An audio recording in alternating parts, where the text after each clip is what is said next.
Happy Valentine's day सभी को। 14 फरवरी आज, यानी कि वैलेंटाइंस वीक का आखिरी दिन।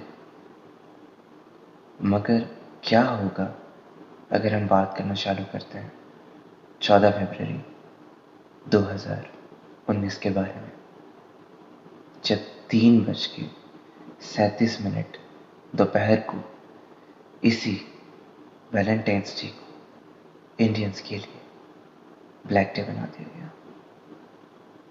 Yes, we are talking about Pulwama attack 2019। किस तरह से इसे अंजाम दिया गया और क्या गलतियां हो गई हमसे। How it killed the emotion of millions of Indians. Let's us talk about it. कहानी शुरू होती है 2018 से। पुलवामा के एक छोटे से गांव काकापुरा में आदिल अहमद दार नाम का एक लड़का रहता था, जो कि मार्च के महीने में अपने 12th के बोर्ड्स का पेपर देने वाला था। मगर फरवरी यानी कि एक महीने पहले 2018 में उसने इंडियन आर्मी के अगेंस्ट हो रहे एक प्रोटेस्ट में हिस्सा लिया। अब उस प्रोटेस्ट के दौरान डमी फायरिंग के समय जब इंडियन आर्मी ने डमी फायरिंग की, तब आदिल अहमद दार के पैर में गोली लग गई and it created a huge hatred in the mind of Adil Ahmad Dar for the Indian army. जी हाँ, इस इंसिडेंट ने आदिल के मन में इंडियन आर्मी के लिए बहुत बहुत ज़्यादा हेट्रेड पैदा कर दी। आदिल के मन में इंडियन आर्मी के लिए हेट्रेड तो पैदा हो ही चुकी थी। उसने ये तक ठान ले लिया था कि अब वो इंडियन आर्मी से किसी न किसी तरह बदला तो लेकर रहेगा, और इसी चलते वो ज्वाइन कर लेता है टेररिस्ट ग्रुप को।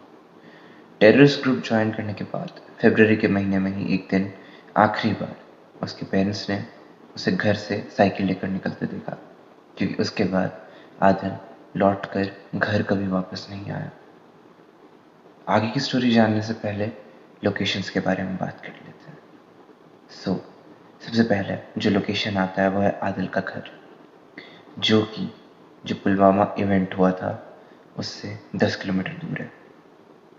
पुलवामा से 250 किलोमीटर दूर CRPF का कैंप था, ट्रांसिट कैंप, जहाँ से कई मिलिट्री सोल्जर्स अपने कॉन्वे में निकलने वाले थे अगले साल 2019 में।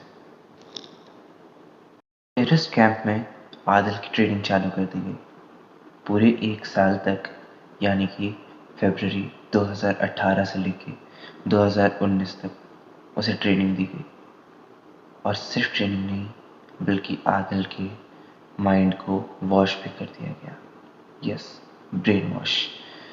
इससे क्या हुआ कि आदिल के मन में ये चीज़ भर दी गई कि अगर तुम अपने लोगों के लिए अपनी जान दांव पे लगाओगे तो तुम्हें जन्नत नसीब होगी।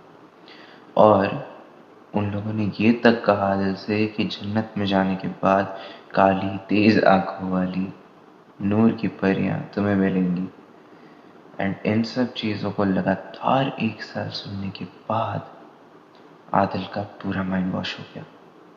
इस इवेंट को अंजाम 1 साल बाद 2019 में 9 फरवरी को दिया जाने वाला था, क्योंकि उसी दिन 6 साल पहले अफजल गुरु को फांसी चढ़ाई गई थी। और उस चीज़ का बदला लेने के लिए टेररिस्ट का प्लान था कि इसी दिन पुलवामा अटैक किया जाएगा। मगर उस दिन पुलवामा अटैक नहीं हो पाया, 14 फरवरी को हुआ। उसके पीछे 2 रीजंस थे। Let us talk about the reasons first. सबसे पहला रीज़न जो है वो यही आता है कि अफजल की फांसी के बाद 9 फरवरी को 2019 में सिक्योरिटी पहले ही टाइट कर दी गई थी। यानी कि सिक्योरिटी को बहुत ज़्यादा बढ़ा दिया गया था इंडियन आर्मी के द्वारा, क्योंकि इंडियन आर्मी को ये एक्सपेक्टेड था कि इस दिन टेररिस्ट के द्वारा कोई ना कोई एक्शन लिया जा सकता है। दूसरा रीज़न ये था कि जो बसेस होती हैं, जो CRPF की बसेस थीं जो कॉन्वे में मूव करती हैं, उन बसेस को रोकना पड़ गया था, यानी कि उन बसेस के मूवमेंट को रोकना पड़ गया था उस दिन बिकॉज ऑफ हैवी स्नोफॉल।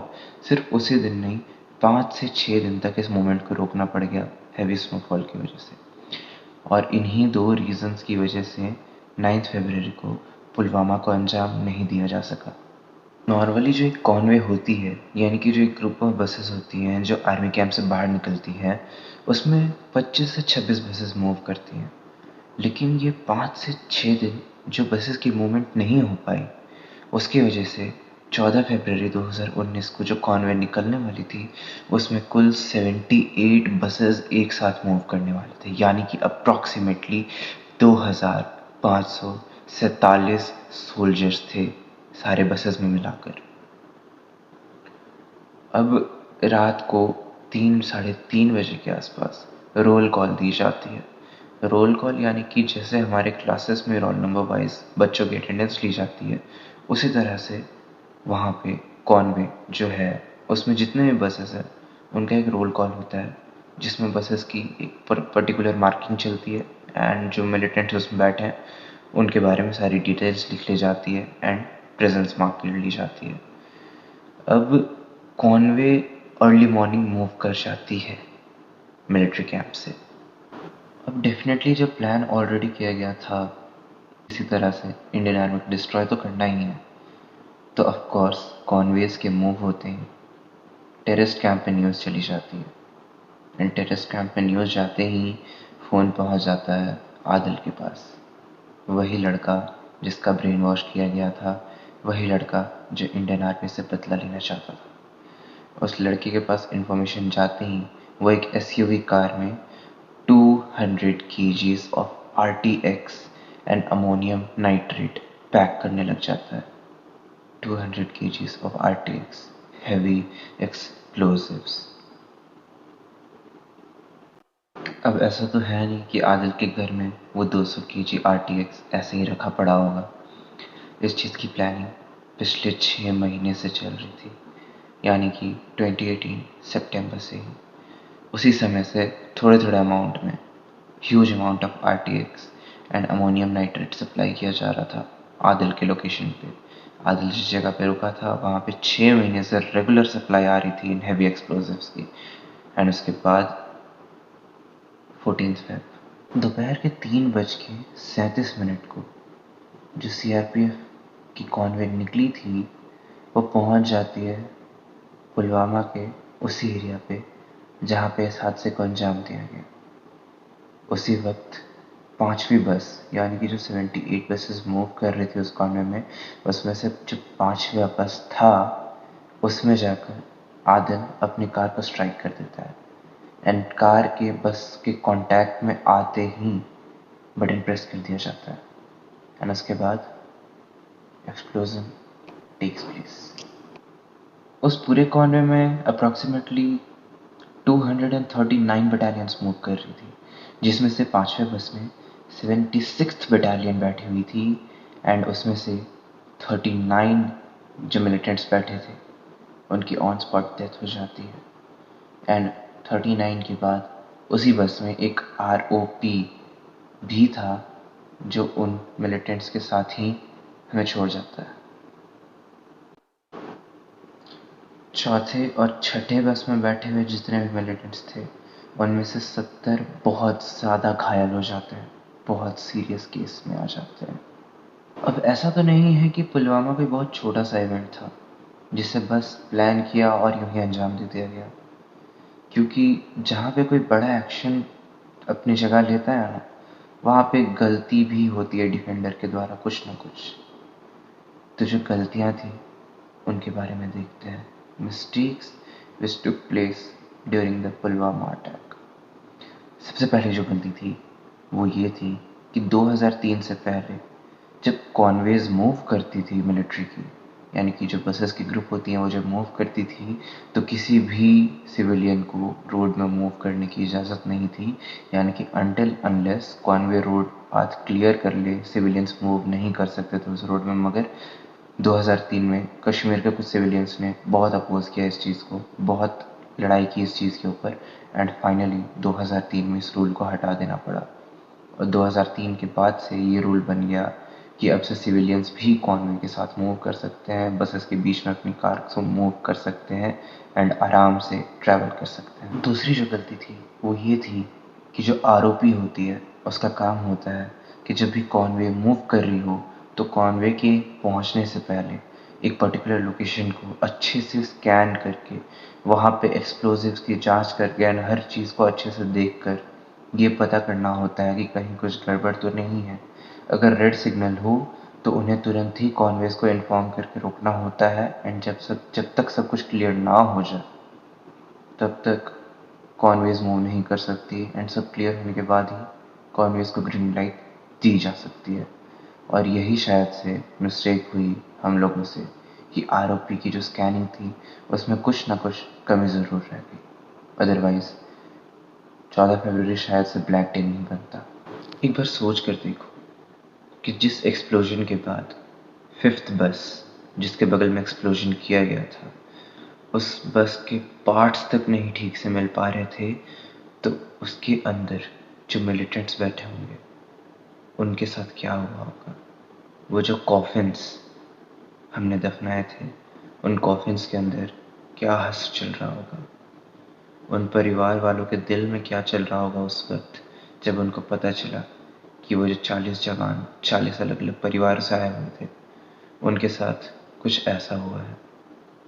हम तो ब्लैक डे नाम का बोलते हैं, मगर उस दिन उन 40 परिवारों के दिल में जो गुजरा होगा वो सच में उनकी ज़िंदगी को काला बना गया होगा।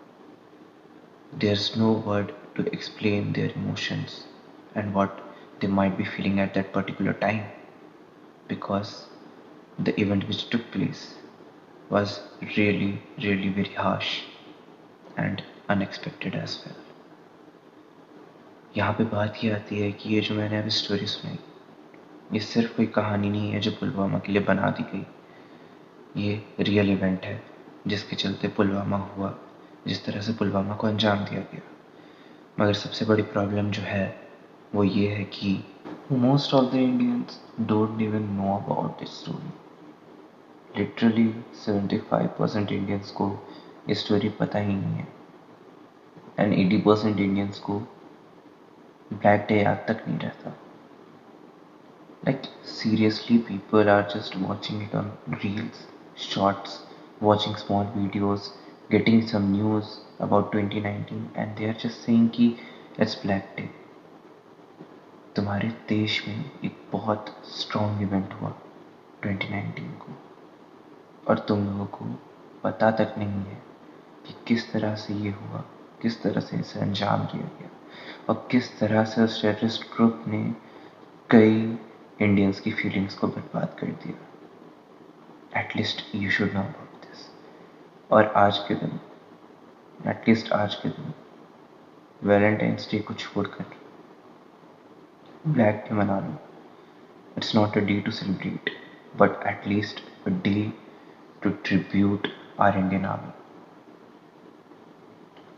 इट्स अपॉन यू, तुम्हें डिसाइड करना है वैलेंटाइन वीक कंप्लीट करें या बीइंग अ इंडियन सिटीजन एक रिस्पॉन्सिबिलिटी कंप्लीट करें। At least pay respect to the Indian Army जिसके चलते तुम घर में बैठकर खा पा रहे हो, बाहर घूमकर खेल पा रहे हो, स्कूल जाकर पढ़ पा रहे हो, दोस्तों के साथ घूम पा रहे हो और इधर उधर मस्ती कर पा रहे हो। एटलीस्ट एक दिन तो मिलता है इंडियन आर्मी को ट्रिब्यूट करने के लिए। क्या प्रॉब्लम है? दुनियादारी छोड़कर, वैलेंटाइन डे छोड़कर इंडियन आर्मी को ये दिन ट्रिब्यूट कर दो और उन आर्मी वालों को याद कर लो जो पुलवामा में शहीद हो गए। मगर फिर भी इतने बड़े इवेंट के बाद भी आज भी इंडियन आर्मी का एक जवान नहीं डरता है अपनी जान गंवाने के लिए हम लोगों के लिए। हर एक जवान इंडियन आर्मी का तैयार रहता है हर एक सेकेंड हमें प्रोटेक्ट करने के लिए। This is what Indian army is. That's all. Vande Mataram. Thank you for listening.